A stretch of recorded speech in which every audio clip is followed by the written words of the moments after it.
सुदर्शन का मालिक किसी वक्त भी जेल जा सकता है। ये आप तमाम लोगों के लिए गुड न्यूज़ है और उन लोगों के लिए जो नफरती भाषण दे रहे हैं, चाहे उसमें वो मिसाल की बहन में जान की बहन वो नफरती नागनी तिवारी हो, चाहे वो दूसरे आतंकवादी हो, चाहे वो भोपाल की आतंकवादी सांसद वो जो चाकू छुरी तेज करवा रही थी, साधी प्रज्ञा, जो दूसरी जितनी भी फर्जी भगवा आतंकवादी हैं, इन लोगों पर ऐसे ही कार्रवाई होनी चाहिए और सुप्रीम कोर्ट इसी तरह इन पर कार्रवाई करके इनका परमानेंट ठिकाना। दर्शन चैनल सुसु के दर्शन जो हमेशा कराता रहता है, एक भगवा गेंडा है जो कभी तलवारें लहराता है, कभी नफरत की बात करता है, कभी मारने की बात करता है, कभी काटने की बात करता है, कभी हिंदू राष्ट्र बनाने की बात करता है। और हमारी दिल्ली पुलिस कहती है कि उसको ऐसा कोई प्रोग्राम नज़र ही नहीं आता जहां सुसु दर्शन का मालिक सड़क पर उतरकर ऑडिटोरियम में उतरकर ऐसे ऐसे प्रोग्राम को ज़बरदस्त तरीके से कोऑर्डिनेट करता है जहां पर मारने और काटने की बात करी जाती है। सन 2021 की बात है, सितंबर का महीना था। सुसु दर्शन के मालिक ने एक प्रोग्राम कंडक्ट करा दिल्ली में, जहां पर इसने कहा मार देंगे, काट देंगे, हिंदू राष्ट्र बनाएंगे और इसके लिए अगर आपको मारने की ज़रूरत पड़े, काटने की ज़रूरत पड़े तो आप काटें। ऐसे ऐसे इसने मालिक सुरेश चाणक्य इसने एक प्रोग्राम करा था और वहाँ पर खुल्लम खुल्ला मुसलमानों को मारने काटने की बात करी थी। बहुत सारे लोग जो बुद्धिजीवी हैं उन्होंने इस पर कंप्लेन करी और कहा कि इस पर कार्रवाई होनी चाहिए और हमारी दिल्ली पुलिस को सैल्यूट है। इसने कहा कि इसको ऐसा कुछ नज़र ही नहीं आया कि इस सभा में नफरती चिंटुओं ने कुछ नफरत फैलाई, वहाँ पर तो हिंदू धर्म को मजबूत करने की पुलिस तंत्रों तुम्हारी जितनी भी बैठकें चलती हैं वहाँ से तुम मारने, काटने, पीटने की बात करते हो। तुम बात करते हो, तुम तो महात्मा गांधी को बापू मानने को तैयार नहीं। तुम सावरकर की जय कहते हो, तुम सावरकर मुर्दाबाद कहकर दिखाओ, तुम नाथूराम गौडसे को मुर्दाबाद कहकर दिखाओ। नहीं कहोगे क्योंकि तुम आतंकी भी हिंदू हैं, उनको मिसगाइड करते हो। अभी आपने जैसे देखा होगा, यही सुसु दर्शन का मालिक जो है सुरेश, अभी दिल्ली में एक AIC को पुलिस कोई एक ऑफिसर थे, उनको मार दिया जाता और मारने वाला एक नफरती हिंदू चिंटू था। और इन्होंने तमाम चैनल में, चाहे वो जी हो, चाहे वो ABP हो, चाहे वो आज तक हो, चाहे सुदर्शन चैनल हो, इन तमाम लोगों ने क्या दिखाया, इन्होंने कहा मोहम्मद अनीस ने जिहाद करा, मोहम्मद अनीस ने पुलिस वाले को चाकू गोद गोद कर मार डाला। लेकिन जब ये चीज़ बेनकाब हुई, सलाम है जुबैर खान को, ऑल्ट न्यूज़ को, जिन्होंने बताया कि मारने वाला नफरती चिंटू मुस्लिम समाज का नहीं बल्कि एक हिंदू समाज से हुक्म जारी करती है कि तुम्हारी शर्तों पर मुसलमान भारत रह सकता है। तुम होते कौन हो नफरती चिंटू हो? तुम होते कौन हो? RSS पहले अपना स्टैंड क्लियर, भागवत भाग भाग के उल्टे सीधे पता नहीं डिप्रेशन में आके बयान देते हैं, पता नहीं राहुल गांधी की यात्रा से डरकर बयान देते हैं, पता नहीं BJP की सत्ता जाने से बयान देते हैं, या खुद अपने आप को एक MP का जो एक चेहरा बनाने के लिए बयान देते हैं। तो आपका बयान किसने मांगा है मोहन भागवत जी? आप पहले बताइए कि आप महात्मा गांधी के हथियारों को किस तरह वीर और फलाना धीर और धमाका धीर और वीर सावरकर पे आप हिस्ट्री लिखने की बात करते हैं। आप किस तरह तमाम उन लोगों को जो महात्मा गांधी की तौहीन करते हैं उनको अपने अंदर शामिल करते हैं। तो RSS जो पूरे भारत में एक तरह का फिसाद बर्पा करे हुए, उसको आज तक किसी ने बैन नहीं करा। क्यों नहीं कर पाए भाई? ऐसा कोई प्रावधान तो होगा कि एक आतंकवादी संगठन जो लगातार देश को तोड़ने की बात करती है, जो लगातार संविधान को बर्बाद करने की बात करती है, जो लगातार चाकू छुरे तेज कराने की बात करती है, जो लगातार दलितों पर हमला करती है, जो लगातार किसानों को कुचल डालती है, जो लगातार हर तरह की वो एक्टिविटी करती है जो आतंकवाद के ज़मरे में आती है, ऐसी क्या वजह है कि RSS पर कोई पाबंदी नहीं लगा सकता है? क्यों नहीं लगा सकता? क्या ये पॉलिटिकल पार्टी है? क्या कोई एक ऐसी NGO है जो देश हित में काम करती है? वो नहीं करती, उसके बावजूद भी तमाम लोग इसके साथ हैं, इनकी शाखाओं में काम करते हैं और इनकी शाखाओं में जो काम होता है वो सुबह से शाम तक यही पाठ पढ़ाया जाता है, किस तरह मुल्लों को काटा जाए, किस तरह मस्जिदों को टारगेट करा जाए, किस तरह इनको मुसलमान लड़कियों को भगा भगा के लाया जाए, फिर इनके साथ शादियाँ करके इनको कत्ल करा जाए। और आज इसी तरह की घटनाएं निकल कर सामने आ रही है। तो जामिया वर्ल्ड, इंसाफ की आवाज़। मेरे ज़ब्ते गम को देखो, मेरे दर्द को न पूछो, मेरे ज़ब्ते गम को देखो, मेरे दर्द को न पूछो, मेरा हर सकूत गोया मेरे दर्द की ज़बान। अस्सलाम वालेकुम, मैं दिल्ली से एक बार फिर ऐमन रिजवी। तमाम मुझे सुनने वालों को अमन रिजवी का सतरंगा सलाम। आज एक फैसला सोशल मीडिया पर इस वक्त बहुत ज़्यादा ट्रेंड में है, जैसे कि आप लोग जानते हैं। सुसु दर्शन चैनल, सुसु के दर्शन जो हमेशा कराता रहता है, एक भगवा गेंडा है जो कभी तलवारें लहराता है, कभी नफरत की बात करता है, कभी मारने की बात करता है, कभी काटने की बात करता है, कभी हिंदू राष्ट्र बनाने की बात करता है। और हमारी दिल्ली पुलिस कहती है कि उसको ऐसा कोई प्रोग्राम नज़र ही नहीं आता जहां सुसु दर्शन का मालिक सड़क पर उतरकर, ऑडिटोरियम में उतरकर ऐसे ऐसे प्रोग्राम को ज़बरदस्त तरीके से कोऑर्डिनेट करता है जहां पर मारने और काटने की बात करी जाती है। सन 2021 की बात है, सितंबर का महीना था। सुसु दर्शन के मालिक ने एक प्रोग्राम कंडक्ट करा दिल्ली में, जहां पर इसने कहा मार देंगे, काट देंगे, हिंदू राष्ट्र बनाएंगे, और इसके लिए अगर आपको मारने की ज़रूरत पड़े, काटने की ज़रूरत पड़े तो आप काटें। ऐसे ऐसे उसने वहाँ पर नारे दिए और तमाम के तमाम ये नफरती चिंटू नागपुर की नाजायज़ औलादें थी। तमाम की तमाम वो तंजीमें थी जो कहीं ना कहीं आरएसएस के साथ कदम प कदम मिलाकर चल रही हैं और उसी का हिस्सा हैं। मैं लगातार 4 साल से आपको बताती चली आ रही हूँ कि आरएसएस के साथ जो मिलकर काम करती हैं, इसके साथ 75,000 ऐसी एनजीओज़ हैं जो नफ़रत फैलाने का काम करती हैं, जो डिवाइड करती हैं भारत को, कहीं हिंदू के नाम पर, तो कहीं दलित के नाम पर, तो कहीं पिछड़ों के नाम पर, तो कहीं आदिवासियों के नाम पर। ये नफ़रत फैलाने का 75,000 से ज़्यादा तंजीमें इनके साथ आरएसएस के साथ काम करती हैं, जो लगातार आप लोगों को, कमज़ोर लोगों को टारगेट करती हैं और ऐसी ऐसी न्यूज़ दिखाती हैं ताकि आप एक ना हो पाए। एक डर का माहौल, कहीं मॉब लिंचिंग करी जाती है, कहीं दलितों को मारा जाता है, कहीं मुसलमानों को मारा जाता है, कहीं किसानों को गाली दी जाती है, कभी जवानों को गाली दी जाती है, कभी पत्रकारों को मारा जाता है।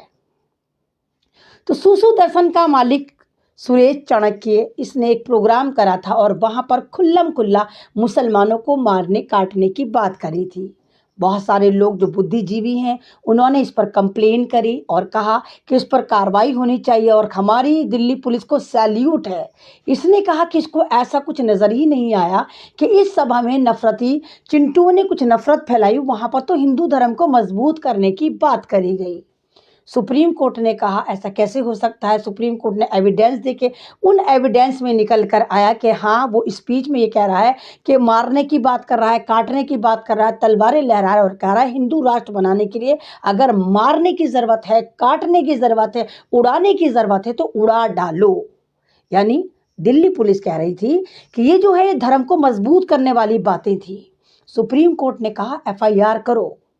आज सुप्रीम कोर्ट में फैसला आना था। सुप्रीम कोर्ट ने फिर जबरदस्त तरीके से दिल्ली पुलिस को ललकार लगाई, फटकार लगाई और कहा कि आपने इस नफरती गेंडे पर, इस नफरती चिंटू पर एफआईआर करने में पूरे 5 महीने बर्बाद करे और अभी तक आप 5 महीने से हाथ पे हाथ धरकर बैठे थे और 8 महीने बाद भी आप कोरा कागज लेकर खड़े हैं कि आपको कोई ऐसा सबूत ही नहीं मिला जहां पर ये सुसु दर्शन का मालिक नफरत फैलाता हुआ नजर आता हो।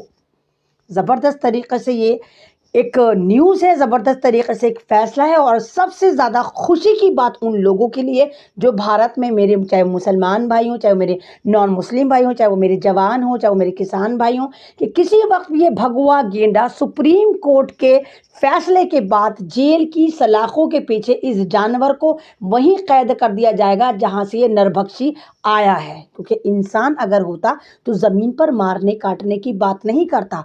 और जनाब आप इसके फेसबुक पेज पर अगर जाते हैं तो पूरा जो है आप देखेंगे हथियारों की दुकान है। कहीं रिवॉल्वर ले रहा है, कहीं तलवारें लहरा रहा है, कहीं छोटी छोटी बंदूकें ले रहा है, कहीं ऑटोमेटिक गन ले रहा है, जहां पर तमाम मैसेज इसका ये है कि नहीं, ये सिर्फ मारने और काटने की बात कर रहा है। और मरने वाला समाज, जाहिर सी बात है, मरने वाला समाज जो मुस्लिम समाज है। और आज तक जो ये बचा चला आ रहा है, दिल्ली पुलिस के जब बड़े बड़े एसीपी, डीसीपी, कमिश्नर हैं जो इसके सामने छोटे मोटे टुल्ले बन जाते हैं, वो इसलिए क्योंकि ये अमित शाह के साथ, मोदी जी के साथ गलबैयां करता नजर आता है, उनके दामन में छुपता नजर आता है। और वो आरएसएस जो आपको ज्ञान दे रही है, वो आरएसएस जो मुसलमानों को डरा रही है, वो आरएसएस जो मुसलमानों को बता रही है कि अगर हिंदुस्तान में तुम्हें रहना है तो उनकी शर्तों के मुताबिक रहना होगा। कमाल की बात नहीं है? आपको नहीं लगता कि इससे बड़ा मजाक कोई हो सकता है? यानी एक आतंकवादी संगठन जो 100 साल से लगातार भारत को तोड़ने का काम कर रही है, वो आज आपको बता रही है, सबक पढ़ा रही है, मुसलमानों को धमका रही है कि अगर मुसलमानों को भारत में रहना है तो किस तरीके से रहना होगा हमें, कि हमें भारत में किस तरह रहना है। अबे जाओ जाहिलो, जाकर अपना इतिहास देखो। आज़ादी में तुमने कुछ नहीं करा, हमेशा तुमने फ्रीडम फाइटर को मरवाया।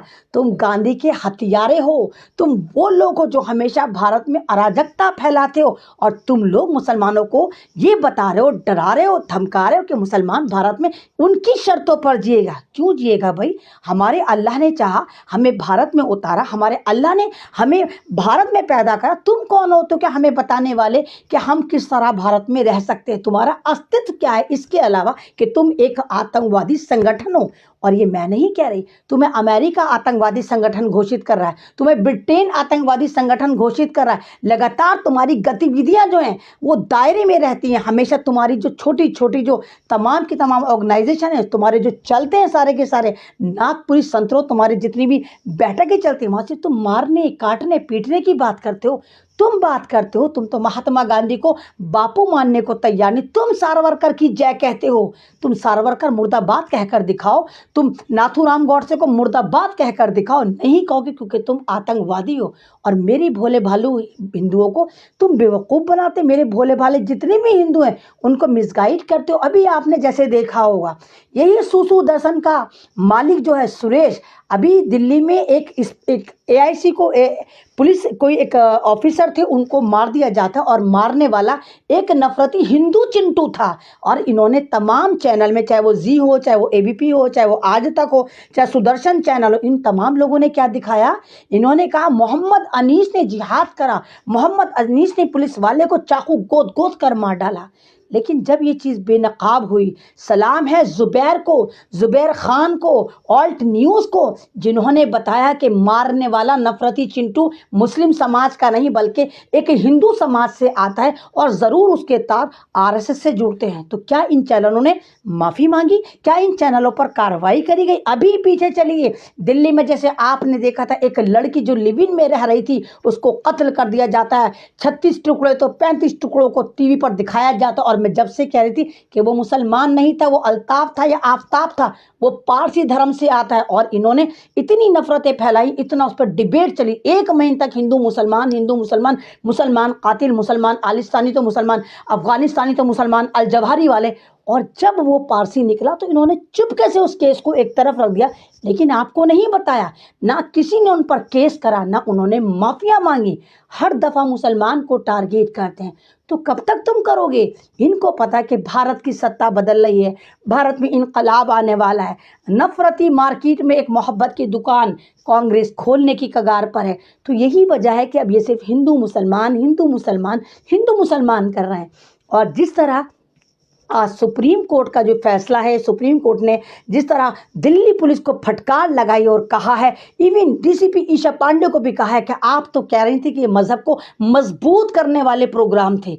और आपको याद होगा सन 2021 के लास्ट में पूरे भारत में, खासकर पश्चिमी उत्तर प्रदेश में, ऐसी नफरतें की दुकानें खोली गई थी जहां मुसलमानों के खिलाफ जहर उगला गया था, जहां मुसलमानों को गालियां दी गई थी, जहां पर संविधान को गालियां दी गई थी। तमाम इनकी भगवा नफरती साध्वी वहां पर कूद कूद कर मारने काटने की बातें कर रहे थे। कुछ लोग चाकू छुरी तेज करा रहे थे, कुछ लोग ये कह रहे थे कि मोबाइल मत लो, मोबाइल की जगह तलवारें लो ताकि मुसलमानों को काटने में काम आए।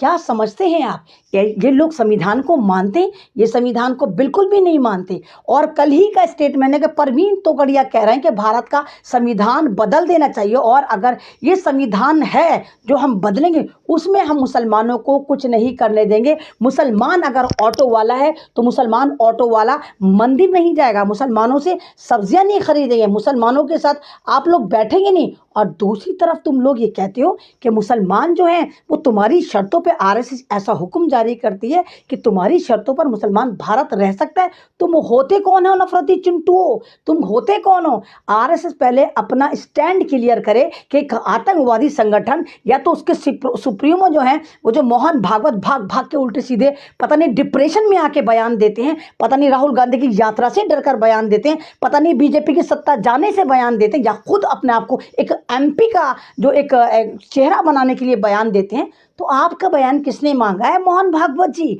आप पहले बताइए कि आप महात्मा गांधी के हथियारों को किस तरह वीर और फलाना धीर और धमाका धीर और वीर सावरकर पे आप हिस्ट्री लिखने की बात करते हैं। आप किस तरह तमाम उन लोगों को जो महात्मा गांधी की तौहीन करते हैं उनको अपने अंदर शामिल करते हैं। तो एक ही बात करती है जो लगातार संविधान को बर्बाद करने की बात करती है, जो लगातार चाकू छुरे तेज कराने की बात करती है, जो लगातार दलितों पर हमला करती है, जो लगातार किसानों को कुचल डालती है, जो लगातार हर तरह की वो एक्टिविटी करती है जो आतंकवाद के ज़मरे में आती है।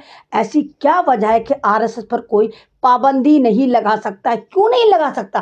क्या ये पॉलिटिकल पार्टी है? क्या कोई एक ऐसी एनजीओ है जो देश हित में काम करती है? वो नहीं करती, उसके बावजूद भी तमाम लोग इसके साथ हैं, इनकी शाखाओं में काम करते हैं और इनकी शाखाओं में जो काम होता है वो सुबह से शाम तक यही पाठ पढ़ाया जाता है, किस तरह मुल्लों को काटा जाए, किस तरह मस्जिदों को टारगेट करा जाए, किस तरह इनको मुसलमान लड़कियों को भगा भगा के लाया जाए, फिर इनके साथ शादियाँ करके इनको कत्ल करा जाए। और आज इसी तरह की घटनाएं निकल कर सामने आ रहे हैं। तो सूसू दर्शन का मालिक किसी वक्त भी जेल जा सकता है। ये आप तमाम लोगों के लिए गुड न्यूज़ है और उन लोगों के लिए जो नफरती भाषण दे रहे हैं, चाहे उसमें वो मिसाल की बहन में जान की बहन वो नफरती नागनी तिवारी हो, चाहे वो दूसरे आतंकवादी हो, चाहे वो भोपाल की आतंकवादी सांसद वो जो चाकू छुरी तेज करवा रही थी साध्वी प्रज्ञा, जो दूसरी जितनी भी फर्जी भगवा आतंकवादी हैं, इन लोगों पर ऐसे ही कार्रवाई होनी चाहिए और सुप्रीम कोर्ट इसी तरह इन पर कार्रवाई करके इनका परमानेंट ठिकाना इनको जेल में डाले। बस हम यही चाहते हैं और हम ये चाहते हैं कि भारत में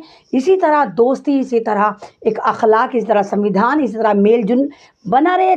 तमाम लोग आपस में मिलजुल कर रहे हैं, तमाम लोग एक साथ रहे। जो नफरत की दुकानें हैं ये बंद हो जाए और मोहब्बत का बाजार एक बार फिर खुलना शुरू हो जाए। सतरंगी सलाम के साथ अल्लाह हाफिज़।